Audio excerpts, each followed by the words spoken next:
Maligayang pagbabalik sa Rai Movie Recaps. Narito na naman po tayo para sa isa na namang magandang pelikula na pinamagatang District B13 na napalabas noong 2004. Kaya't ano pa ang ating hinihintay? Sit back, enjoy and relax love you. Ang pelikula ay bubukas sa District B13, isang magaspang at mapanganib na lugar sa Paris. Ito ay isang lugar kung saan napupuno ng krimen ang mga lansangan at ang kaguluhan ay tila ang tanging panuntunan. Tila, sinadyang ihiwalay ng mga opisyal ng lungsod ang bahaging ito ng bayan upang ilayo ang mga kriminal sa mga mapayapang lugar kung saan namumuhay ang mga regular na tao sa kanilang pang-araw-araw na pamumuhay. Sa ganitong nakakulong na kapaligiran, ang mga kriminal na grupo ay patuloy na nag-aaway sa bawat isa na nagsisikap na maging pinakamakapangyarihan. Sa grupo, nariyan si Lido, isang bihasang pinuno ng isang lokal na gang. Si Lido ay sikat hindi lamang sa kanyang pamumuno kundi pati na rin sa kanyang kahangahangang mga pangunahing kakayahan. Maaari siyang lumipat sa lungsod na may hindi kapani-pani walang bilis, tumatalon at binabaligtad ang mga hadlang ng walang kahirap-hirap. Di nagtagal, dumating si Lido sa isang apartment na tinutulungan ng kanyang mga miyembro ng gang na protektahan. Isang araw, dumating ang gulo sa pinto ni Lito. Kapag K2, isang miyembro ng pinakakinatatakutang gang sa distrito ang nagpakita. K2 ay gumagana para kay Taha Bemmad, isang kilalang boss ng krimen na kumokontrol sa karamihan ng Distrito B13. Gayunpaman, ang kanyang pagbisita ay hindi isang friendly na tawag. Ang lumabas, kamakailan ay nagnakaw ng droga si Lido kay Taha at nandito si K2 para ibalik si Lido sa kanya. Nang marinig ito, ang mga miyembro ng gang ni Lito ay hindi umatras at nagtangka na ipagtanggol siya, ngunit walang awa ang K2, na pinabagsak ang ilan sa kanila. Maya-maya, mas dumami pa ang mga miyembro ng gang nita. Gamit ang mga baril, ginagawang magulong battleground ang apartment, naramdaman ang panganib, mabilis na itinapon ni Lido ang mga ninakaw na droga sa pamamagitan ng pagtapon sa mga ito sa sistema ng tubig sa ibaba ng lungsod, sinusubukang sirain ang anumang ebidensya. Sa kabila ng kaguluhan, nagawa ni K2 na lumaban sa apartment ni Lito, nalampasan pa niya ang ilang kapitbahay na nagtangkang pigilan siya. Bilang resulta, ang tensyon sa Distrito B13 ay umaabot na sa kumukulo at si Lido ay nasa malubhang problema. Napagtatanto na kailangan niyang makatakas ng mabilis. Umaasa si Lido sa kanyang per-core skills na walang armas. Nagagawa pa niyang outsmart. Ang mga tauhan ni Taha sa kanyang bilis at liksi ay tumatalon sa mga rooftop at nagmamanyobra sa pagitan ng mga gusali. Iniiwan niya ang kanyang mga humahabol na nagpupumilit na makasabay. Nagawa pa ni Lido na maalis sa balanse ang ilan sa mga ito sa kanyang mabilis na paggalaw. Pagtakas sa K2 at pag-aresto sa gang ni Taha sa isang kapanapanabot na paghabol pabalik sa kanyang base. Galit na galit si Taha. Hindi siya makapaniwala na sa kabila ng pagpapadala ng isang dosenang lalaki kay Lido, ni isa ay hindi makahuli sa kanya na nadaig ng galit. Humingi si Taha ng mga ideya sa kanyang mga tauhan kung paano kukuha ng Lido minsan at para sa lahat. Nang walang nag-alok ng plano, sumabog ang kanyang galit at nakakagulat na pinatay ni Taha ang tatlo sa kanyang sariling mga tauhan. Upang makagawa ng isang halimbawa, ang takot na K2 ay nagbuo ng isang bagong plano upang agawin ang nakababatang kapatid ni Lito na si Lola dahil siya ay isang magandang babae, nagtatrabaho bilang isang cashier sa isang lokal na tindahan na ginagawa siyang madaling pontirya nang hindi sinasayang ang pangalawang K2. At ang mga tauhan ni Taho ay nagsimulang kidnapin si Lola, hindi. Nagtagal ang K2, ay nagawang ibalik si Lola sa kanilang punong tanggapan at siya ay nakapunto sa kanya ng diretso sa Taha. Habang naglalakad sila sa hallway pack kasama ang mga gang members ni Taha.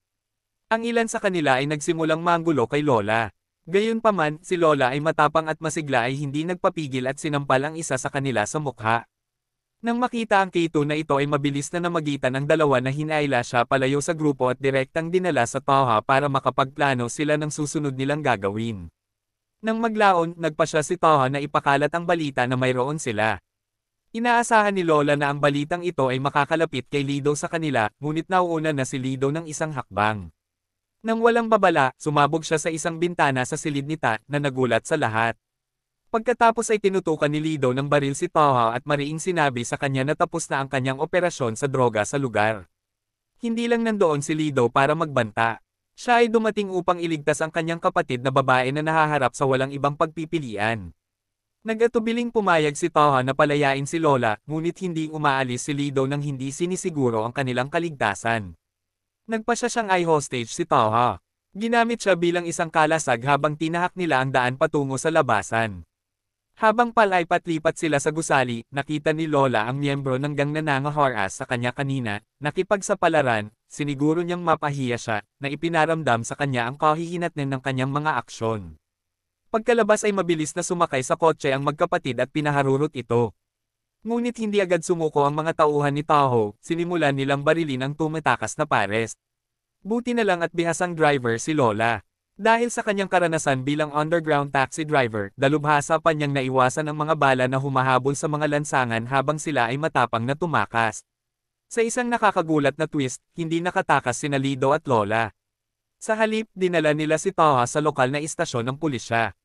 Sa sandaling iyon, ibinigay nila siya kay Inspector Miguel na iniharap ang isang malita na puno ng droga bilang patunay ng mga krimen ni Ta. Ngunit ang mga bagay ay hindi natuloy ayon sa plano. Mabilis na pinalibutan ng barkada ni Ta ang istasyon. Nagbabantang aatake kung hindi palayain ang kanilang amo sa takot sa isang marahas na showdown. Pinili ni Inspector Miguel na huwag silang hamanin. Sa halip na ikulong si Taha, pinakawalan niya ito at sa halip ay itinapon si Lido sa kulungan. Hindi lang iyon, ang sitwasyon ay lumiliko bilang Inspector Miguel. Sobrang takot na tumayo. Pinayagan siya ni Taha na isama si Lola sa pamamagitan ng puwersa. Nang maglaon, sinubukan ng inspector na bigyang katwiran ang kanyang mga aksyon kay Lido na nagpapaliwanag na malapit na siya sa pagre-retiro at ayaw niya ng gulo sa mafia, galit na galit at nagtaksil na si Lido ay pinalo ng malakas ang inspector. Nahumahantong sa inspector. Biglang pagkamatay, pagkalipas ng 6 na buwan, lumipat ang eksena sa isang convenience store na talagang harapan ng isang malaking kasino na pinamamahalaan ng isang Mexican gangster na nagngangalang Carlos Vince. Sa sandaling iyon, kasama ni Carlos ang kanyang mga tauhan, sina Benito at Pedro. Sa loob ay nakilala niya si Sammy, ang lalaking namamahala sa lahat ng pera para sa kanilang mga operasyon.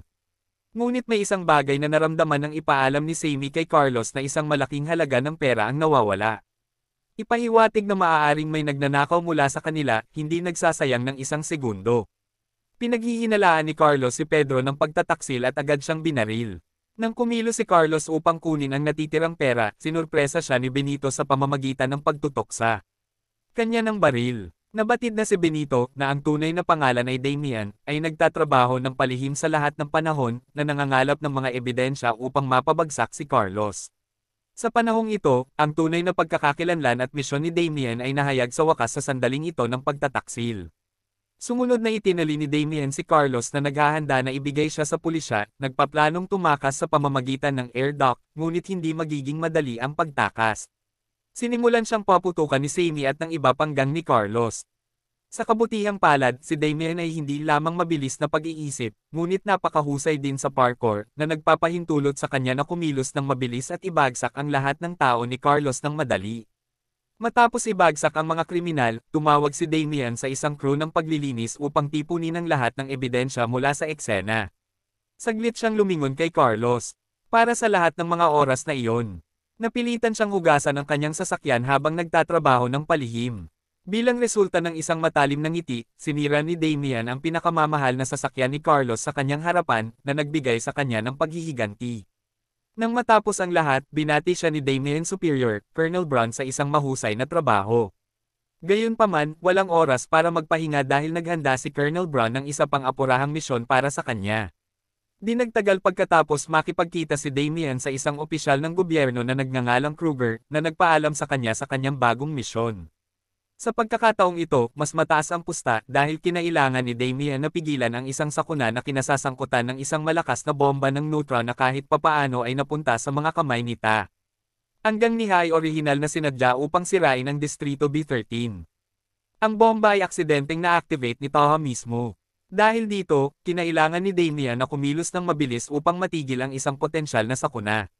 Pagkatapos ay ipinaliwanag ni Kruger ang pangangailangan ng madali ang pagkilos kung saan mayroon lamang 24 na oras si Damian upang marating ang Distrito B13 at tiyaking hindi gagamitin ang bomba para saktan ng sinuman. May tunay na pangamba na kung magpasya si Taha na gamitin o ibenta ang bomba, hindi mabilang na mga inosenteng buhay ang nasa panganib na suportahan siya. Inayos ni Colonel Brown na makipagsosyo si Damian kay Lido na alam ang electrical grid ng distrito sa labas. Gayunpaman, mayroong isang problema. Nasa kulungan pa rin si Lido. Bilang resulta, ang unang gawain ni Damian ay kumbansihin si Lido na samahan siya sa mapanganib na misyon na ito. Kinabukasan, dinadala si Lido sa isa pang kulungan nang biglang sumulpot si Damian na nakabalat kayo bilang isa pang preso sa paglipat ng sasakyan. Sa isang iglap, kumawala si Damian sa kanyang mga posas at binuksan ang pinto ng sasakyan. Habang ginagawa niya ito, pinunan niya si Lido sa sitwasyong nagsasabi sa kanya na pinatay ni Taha ang kanyang pamilya at naghihiganti siya. Ibinahagi rin ni Damian ang nakakabagbag damdaming balita na ang kapatid ni Lito na si Lola ay nasa hostages being forced into a life of drugs. Pagkatapos ay hinimok ni Damian si Lido na takasan ng sasakyan ng pulis kasama niya at magsama sa isang teritoryo ng Distrito B13.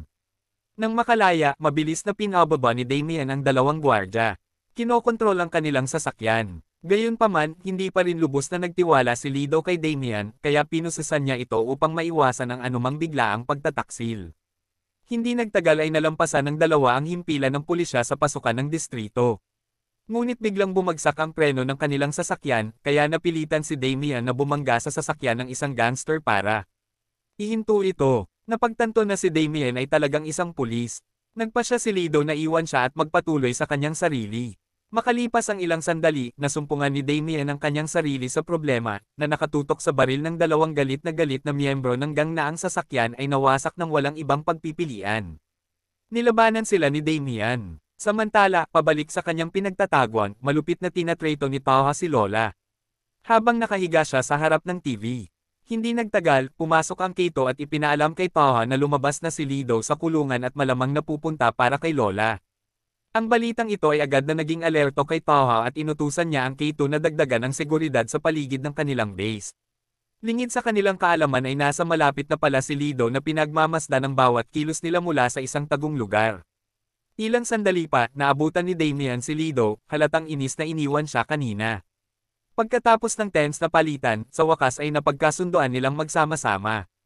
Pagkatapos ay ipinaalam ni Damian kay Lido ang tungkol sa nakamamatay na bomba na aksidenteng na-activate ni Taha. Napagtanto ang bigat ng sitwasyon, kinuha ni Lido ang telepono ni Damian at tinawagan si Taha, binabalaan siya na nagtatrabaho siya ngayon sa isang pulis. Pagkatapos ay nagpasya si Lido na ang pinakamahusay na paraan ay ang direktang harapin si Taha at subukang makipag-ayos.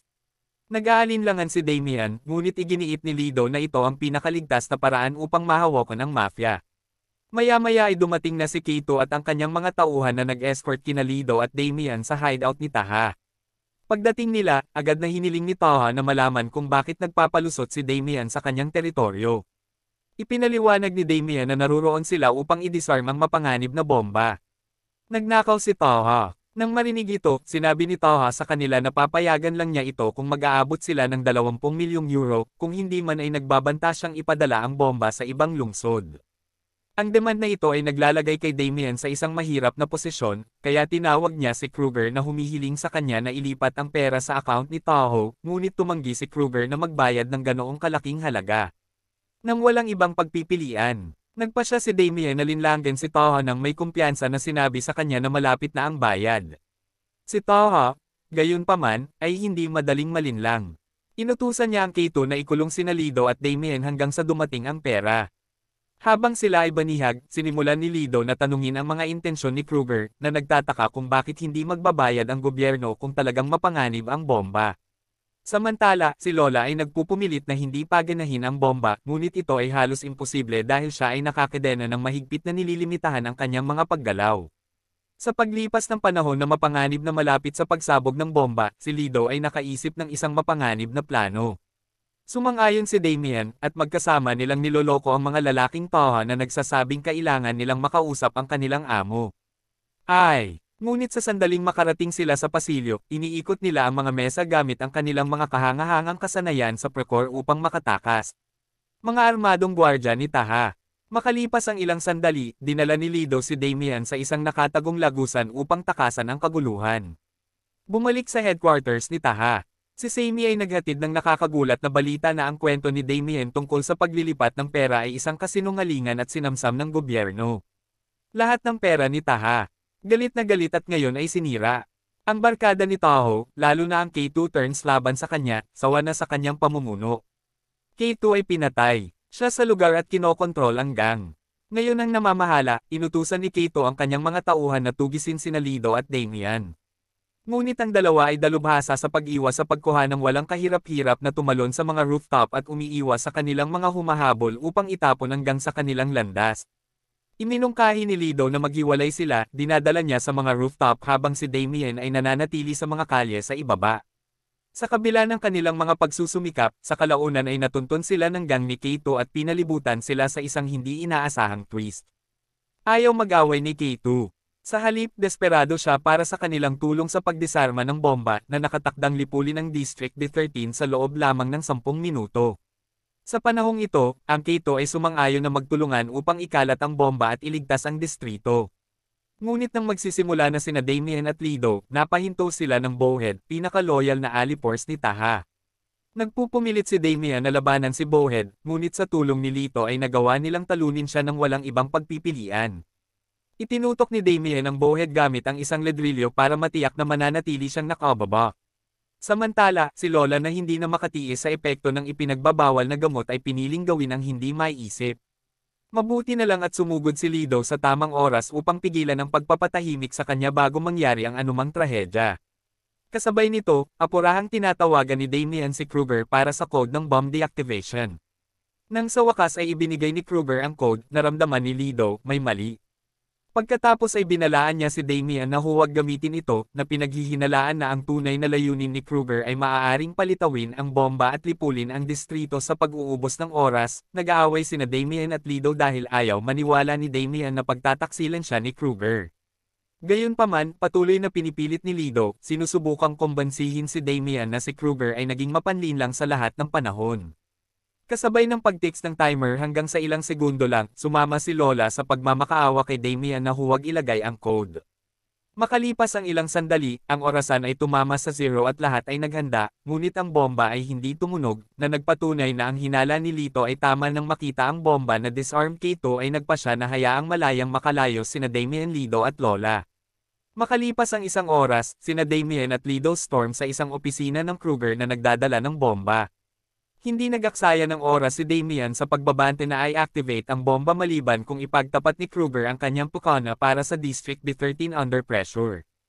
Inamin ni Kruger ang kanyang plano na alisin ang distrito, na nakikita itong isang alisan ng tubig sa lungsod, at naniniwalang ito ay mas mahusay na masira, hindi pinapansin ang potensyal para sa pagbabago at paglago sa mga residente nito. Nang matapos si Kruger, inutusan siya ni Damien na buksan ang TV sa kanyang pagkabigla. Ang buong pag-amin kanina ay live broadcasted, ni-record ng Kaito's gang at diretso sa balita. Dahil dito, makikita ng lahat ang kanyang tunay na intensyon. Sa huli, nagpasya sina Lido at Lola na manatili sa Distrito B13. Umaasa sa ipinangakong pagpapabuti ng gobyerno. Gayunpaman, bumalik si Damien sa kanyang tungkulin sa lihim na pulis na handang harapin ang anumang hamon na darating. At dito na nga nagtatapos ang pelikula natin para sa araw na ito. Maraming salamat sa panunood.